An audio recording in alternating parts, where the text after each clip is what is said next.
Кайрылы кеш. Ассалаумағалейкум. Амансыңдар ма? Ал, сұрақтарыңызға дайынбыз. Кеттік. Менің есімім Аслан және әріптесім Айгерім. Жалпы Айгерім екеуміз сіздің шығармашылығыңызға сырттай қызығып, кәсіби біліктілігіңізге тәнті болып жүрген жастардың қатарындамыз. Өзім дегенсің. Ары қарай. Әлеуметтік желідегі жазбаларыңызды үнемі оқып, сондағы және посттарыңызды үнемі бақылап отырамыз. Өткенде сторисіңізге сұрақ жауап айдарын жасаған кезде айттыңыз, мен журналистиканы емес, журналистика мені таңдады деп. Солай ғой? Қателеспесем. Солай десе де болады. Солай десе де болады. Бұл парадокс нені білдіреді жалпы? Мен сізге айтайын. Мен өмірімде журналистикаға түсем деп армандаған емеспін. Және ойлаған да емеспін. Маған салса, ана американский фильмдерде болады, главный герой шығып келе жатады, журналистер жүріп келіп сөйлетпей, микрофонды тоса береді. Менде жек көрініш болатын. Блин, оңбағандар бір не мынау жаман сұрақтар қояды еще. Адамдарды аңдып жүріп суретке түсіреді. Жаман бір қызмет сияқты көрінетін, бір өсекшінің қызмет сияқты. Өмірімде елестетпейді. Мен журналистиканы солай елестететінімді, өзімді сол жүгіріп жүргендердің қатарына қоя алмайтынмын. Түсінесіз бе? Қалай болды журналистикаға түсуім? Мен юриспруденцияға түскім келді, яғни адвокат болдым келді. Бірақ балым жетпей қалды. 99 бал алған, есімде үйге келсем, інім қолында шаригі бар, подшипниктің шаригі.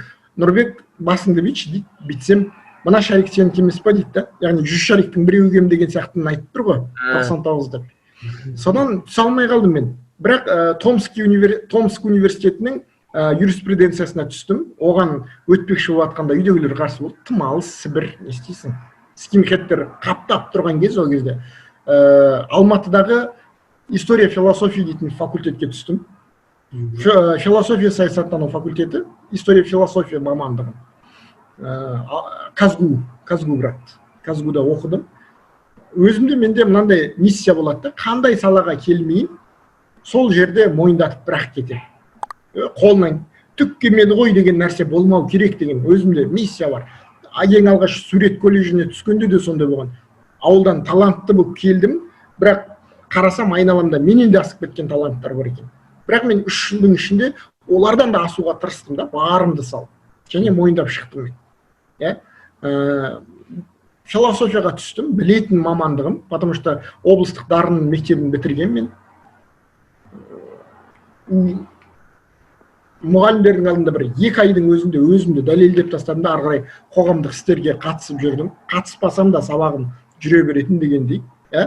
Азамат пікірсайыс клубы деген болды, хабарда шығып тұратын. Кәдімгідей телевизиялық пікірсайыс клубы. Соған шығып жүрдік. Қазір түсінесің ба? Мынандай нәрседе қыздар жігіттер. Қазір көп жас танылғысы келеді, танымал болғысы келеді. Күллі қазақтың бәрі таныса дейді. Ол бүкіл жастың бәрінде бар. Сенде де бар, кезінде менде де болған. Бірақ біздің заманда жолымыз болып кетті да. Неге біздің заманда пікірсайыс клубтар болатын? Біздің заманда лидер 21 века болатын, біздің заманда алтын саққа дейтін эфирге шығатын бағдарламалар болатын. Соған бір рет шықтың, әке-шешең мәз, бір апта ауылда жуып жүреді деген сияқты. Бізде жұртқа шыға алатынбыз. Қазір жастар шыққысы келеді солай. Өзінің потенциалын өзін көрсеткісі келеді әйтеуір. Бар ма шығатын каналдар? Жоқ. Анандай интеллектуал бағдарламалар бар ма? Жоқ. Не істейді? Қайда шығады? Потенциалдың бәрін қалаулымға айналып келіп жатырды. Рейтинг ол қатты маңызды нәрсе емес. Рейтингтің өзі күмәнді да. Пікірсайыс клубына шығып жүрген кезде ұсыныс түсті, журналист боласың ба деген. Ауыл туралы пікірсайысқа шықтым. Қазіргі қазақ ауылдарының бәрі өтірік ауылдар деп. И дәлелдері ұнаса керек. Каналдың директоры, сол кезде продюсер, то есть Серговашақ шақырды, хабарға 2-ші курсымнан жұмысқа тұрдым. 2 ма, әлде 3-ші курстан бастап. Содан бастап жұмыс істеп кеттім. Ары қарай хабарға келдім. Келгенде еш нәрсені білмеймін. Қарайым бәрі не журналистер, акула журналистер. Акула дегенде әдейі айтып отырмын. Түсінесің ба? Кез келген хайуан белгілі бір жасқа, белгілі бір пошымға келгенде өсуін тоқтатады. Тек акула емес та. Акула өсе береді. 500 жыл болды ма, ол әлі өсіп жатыр да. Журналистика осындай болу керек та, өсе беру керек. Не керек? Анау акула журналистер мені менсінген жоқ. Не істедім мен? Отырып алдым да олардың жазған дүниелерін оқумен болдым. 22-ге дейін отырам, олар кетіп қалған кезде сюжеттерін ашып оқимын, мақалаларын оқимын. Мына сөздік қорды қалай пайдаланды, қайдан алды, мына бір сөз тіркесін қалай орынды қолданды, ана оборотты қалай әдемі берген, соны қағазыма түртіп отыратын. Бір 3 айым солай өтті. 3 айдан кейін ортада мен съемкаларға барып жүремін ғой. Съемкаларымда қолдануға тырысамын деген сияқты. Одан кейін өзіме мықты журналистермен жарыстым сыртына. Мынаның орнында ана сюжетін ашып аламын да, мына сюжетті мен қалай беретін деп. Сөйтіп бір 2-3 айдай өттім. Бір 8-7 айдан кейін өзімді қарасам, солармен примерно теңесіп қалыппын. 10.000 сағат деген нәрсе бар. 10.000 сағат деген нәрсе бар.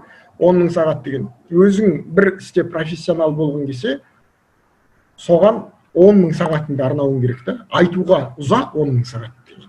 Бірақ күнге салып жіберетін болсаң, күніне 2-3 сағат жеткілікті да.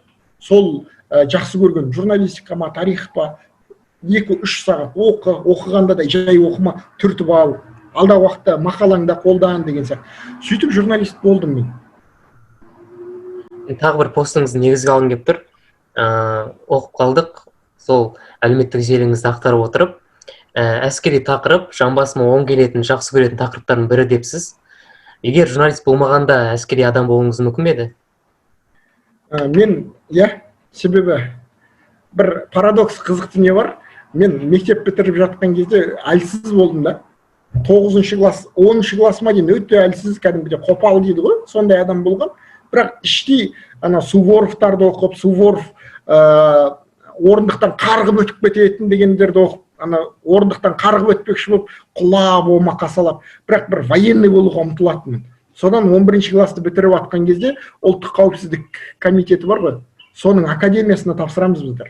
Ең қызық болған, ең қызығы, мен дарын мектебін бітірдім, 17 жігіт болды, 17-нің 11 жігіті академияға тапсырдық та, бәріміз. Бәрімізде қиын нәрсе болды, английский болатын, собеседование. Собеседованиядан есімде мына бір қызық болған, Бақытжан деген жігіт ағылшынша қақпайды. Оған прикол керек қой, жас балаларымыз, қазір сенен who are you деп сұрайды, сол кезде I'm very hungry деп айтты. Анау тұрып алады да, сосын I'm stupid деп айтты. Анау кірікпенде who are you десе I'm stupid деп айтады дейді. Может, студент деген сияқты сұрайды ғой. No, I'm stupid деп қоймайды дейді. Одан кейін I'm very hungry деп қуған, содан мектепке хайвай деп КНБ-дан арнайы не түсіп, ұрыс түсіп директорге. Прикол ұстауға келген ба КНБ-ның өзіне деген сияқты. Сондай нәрселер болған, мен құлақтан өтпей қалдым, құлағым жарылған менің. Сөйтіп академияға түсе алмай қалдым. Бірақ айтқым келгені военный болуға ұмтылдым. Маған ұнайтын сонда бір расследование, болмаса бір соғыста жүрген. Өзім 2011 жылдары, 2011-2012 жылдары военный корреспондент болдым. Әскери журналистпін. Араб мемлекеттерінде болдым. Қай жерде революция болды, сол жерлерде түсіріп қайттым мен. Одан кейін учениелер болатын болса, военный учениелер. Бәрін мені сонда жібереді. Әскери тақырып бекерден бекерге оң қолыма келіп тұр деген емес, өзім кішкентайымнан соған ұнайтын. Осы тақырып, әскери тарихи тақырыптар қатты ұнайтын. Содан мен де жай арман ретінде қалып қойған жоқ, мен тілші ретінде бардым да, соғыс болып жатқан Ливияда болдым, Арабияда болдым, Йеменде болдым, Сирияда болдым деген сияқты. Сондықтан әскери болу мүмкіндігім болды. Әлі де әскеримін ғой, мысалға мен запастағы немін, офицермін. Мен армияға бармасам да, Казгудың жанындағы әскери кафедраның түлегімін. Противовоздушная оборона дейді, әуе қорғанысы күштерінің запастағы офицерім, аға лейтенантпын. Демек, әскери адам болу деген бір арманыңыз орындалмай қалған жоқ, Жоқ, орындалмай қалған жоқ. Орындалмай қалған жоқ, ол алып жүре беретін нәрсем болды. Әлеуметтік желілердің қазіргі таңдағы медиа саласына әсерін айтты. Әлеуметтік желі көптеген сайттарды жеңді. қазір жеңіп тастады десек те болады. Мысалға қараңызшы, даже алдыға шығып кет. Телеканалдардың, ресми телеканалдардың ютубта арнайы каналы бар, иә? Ал енді ютубтың ресми арналарда каналы бар ма? Жарнамасы бар ма? Жоқ. Көрдіңіз бе? Каналдардың өзі ютубтан жеңілгенін ресми түрде мойындап тұр да, белгілі бір деңгейде. Жаңалықты бұрын айтатынбыз, ойбай, журналистер біздер ақпарат таратушымыз деп. Қазір әлеуметтік желінің любой ақпарат таратушы болып кетті. Қолында телефоны бардың любой ақпарат таратушы. Көрдіңіздер ме? Медиаға әсері осы да. Енді не істеу керек? Бұрын айтатынбыз, қараш, журналист кім дегенде ол ақпарат таратушы. Ақпарат таратушы емес, біз көрдік, иә? Көзіме жетіп тұр ғой, ақпаратты біз таратып үлгермейміз. Жылдам ақпарат тарата алмаймыз. Ана жерде қараңыз, Момышұлы мен Сәтбаевта 7 машина соғысты, 4 адам қайтыс болды деген ақпаратты біз беріп үлгермейміз. Қолында телефон бар, любой дурак жазады. Соңында оңбағандар. Өзі жаңалықтың форматын полный алып қойды әлеуметтік желі. Жаңалықтың форматында 2 сұрақ қойылатын. Не болды, қайда болды? Не болды? Апат болды. 7 машина соғысты, 4 адам қайтыс болды. Астанадағы Момышұлы мен Сәтбаев көшесінің қиылысында. 2 сұраққа да жауап беріп қойды. Соңында ойбай оңбаған, әктимат қайда қарап отыр деген байбаламды қосып жібереді. Осылай қазақ қырыла береміз ба деп. Болды, жаңалығын кетті. Ал енді біз не істейміз? Бұрын айтатынбыз, алтын көпірміз билік пен халықтың ортасында. Көпір алтынның не, кәдімгі топырақ, лай көпір де болмай қалдық та. Потому что әкімнің өзінің фейсбугына жазылса, жұрт сол жерде талқылап жатады. Біреу халық қарапайым халыққа өтірік соқпай 7 жыл болды ғой, көпір соғылмағанына деген сияқты. Журналистер сол әлеуметтік желіден жаңалық жасайтын болып кетті. Осы пәленше былай деді, алай деді деп. Қазір бізге өлім қаупі туып тұр да, журналистика керек па, әлде керек емес па деген. Өркен досымның ана бір әңгімесі бар еді.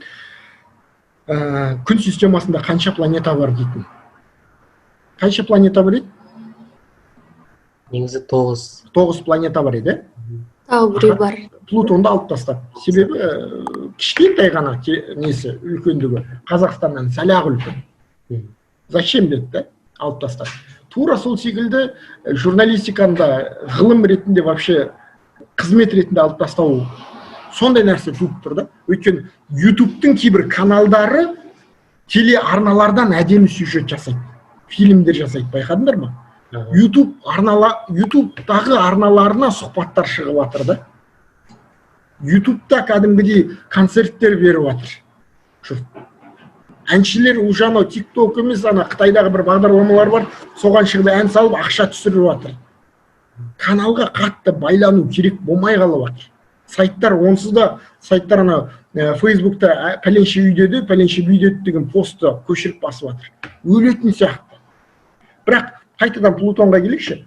Анау Плутонды планета емес деп сызып тастағанмен, ол бәрібір планета да. Аспандағы дене бір зат планета деп аталу үшін қандай заң керек оған? Қандай заңдылық керек? Күн жүйесінде орналасу керек. Жоқ, кометалар да бар ғой күн жүйесінде орналасу керек. Молодец, тартылсаң, расымен. Сен кометада тұрып бітіп, жерде тұрып, болмаса айда тұрып, Юпитерде тұрып, яғни планетада тұрып секірсең, бір 10 метрге дейін ұшатын шығарсың. Қайтадан түсесің дөп өткізбе, тартады ол бәрібір. Гравитациясы бар. Кометада жүгіріп кеп секірсең, бұл ғарышқа кетіп қаласың. Ал Плутонда тартылыс заңы бар да, гравитация бар. Ол бәрібір планета. Кішкентай болса да планета ол. Түсіндіңіз бе?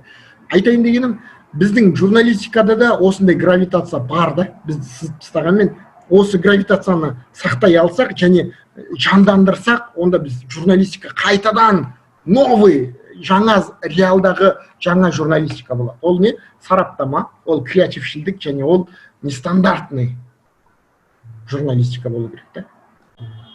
Енді журналистика 4-ші билік пе? Бәріміз айтып жатамыз, 4-ші билік бізді. Әлде бұл билікке құмарлардың шығарып алған атағы ма? Билікке құмарлардың да емес, просто пафосный сөз. Ана өтірік арқаңнан мақтайды ғой, сен мықтысың ғой деп. сонда мақтау ғой. Сен әйтпесе не шешіп жатырсың? Әкімді алып тастап жатырсың да билік ретінде. Билік деген не ол? Билік деген адамдарға не жүргізе алу. Я, кейбір журналистер жаман мағынасында билік ретінде қолданып жатыр. Мысалға сен маған ұнамайсың ба? Мен сені бопсалауым керек па? Өтірік, ойбай Сирияға қару жіберіп жатыр деп өтірік адамдарды шығарып әлеуметтік желі арқылы шулата аламын. Көрдің ба? Өтірік ақпараттарды алып бопсалап, сен маған жекеме шықпайынша бопсалай берем да, ақшаңды бермейінше. Билік, бұл биліктің бір түрі. Бірақ журналистика төртінші билік емес та, никак. Бұл бос әңгіме. Біздің қызмет ол ақпарат тарату және сапалы тарату, сараптамамен тарату, креативный тарату және нестандартный мышление болу керек та бізде. Енді жаңағы журналистика туралы, журналистиканың ендігі тағдыры туралы сөздер жинақтай келе бір қорытынды шығарсақ, журналистика, енді біз болашақ журналист ретінде не істеуіміз керек? Болашақ журналист ретінде, мықты журналист ретінде қалғыңыз келсе, қазір пікір деген өте маңызды болып келе жатыр да. Бұрын бізге былай үйретті ғой, журналист деген екі жақты да қатар алып жүру керек, екі тараптың да сұхбатын беру керек деп. Беру керек, бірақ тамада болып кетпеуің керек та. Анау бүйдеді, мынау бүйдеді деп екеуіне микрофон ұстап жүгіріп жүретін. Оны тойдағы тамада да істей алады. Қазір сенің белгілі бір оқиғаға байланысты көзқарасың болуы маңызды да. Көзқарасың болу үшін сен кәдімгідей ғалым болуың керек. Қазір журналистерге ғалым журналистер керек. Мысалға журналистиканы оқып жатырсыз ба? Сіз журналистикамен тоқтап қалмаңыз. Сізге сұрақ қойыңызшы, журналистика неге үйретеді? Тарихты истфак сияқты оқыта ма? Жоқ. Физика ғылымдарын, физиканың заңдылықтарын физфак сияқты оқыта ма? Жоқ. Тіл білімдерін филфак сияқты оқыта ма? Жоқ. Онда нені оқытады? Журналистиканы керек пе?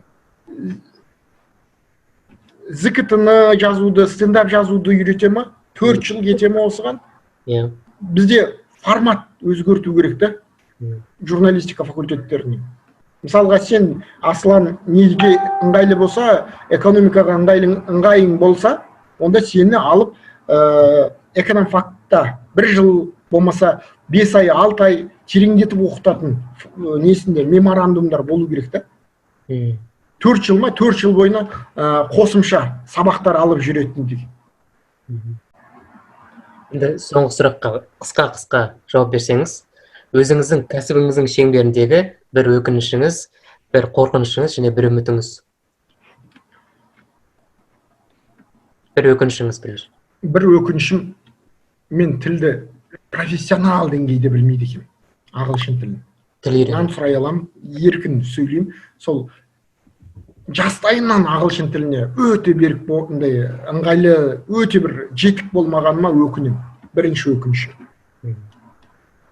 Қазір қолға алдым, қазір еркін оқып жүрмін. Сол жастайымнан қолға алмағаныма өкінемін. Себебі, білесіз ба, ағылшын тіліндегі сайттарда, ағылшын тіліндегі хабарларда біздің енді қозғап жүрген дүниемізді осыдан 30 жыл, 40 жыл бұрын жазып тастаған.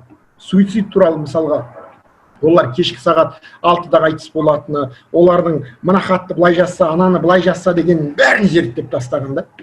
Біз әлі күнге дейін арқандалып алып, арқанға осылай асылды деп әпендінің тірлігін жасап жүрміз да.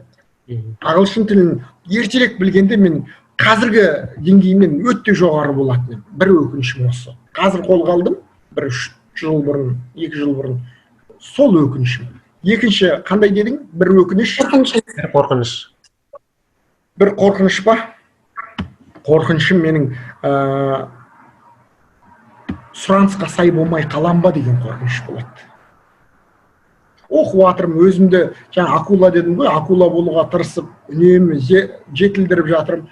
Вдруг бұның бәрі ашшылық болсашы, бір күні мен жетпей қалсамшы, потенциалым жетпей қалсашы, осындай қорқыныш бар. Және ол қорқынышқа альтернатива жауабым да бар да. Мен 35-36-ға дейін журналистикада жүремін де, одан кейін не жеке бизнеске кетем, не мемлекеттік қызметке кетем деген. себебі бізде түсінесіз ба, бетіне әжім түскен журналистті керек қылмайды. Тура ана бір әңгіме болушы еді ғой, қартайғандарды жардан лақтырып тастайтын. Естеріңде бар ма? Журналистика соның кейпін жасап тұр да, бетіне әжім түссе лақтырып тастай береді, борттан лақтырып тастай береді.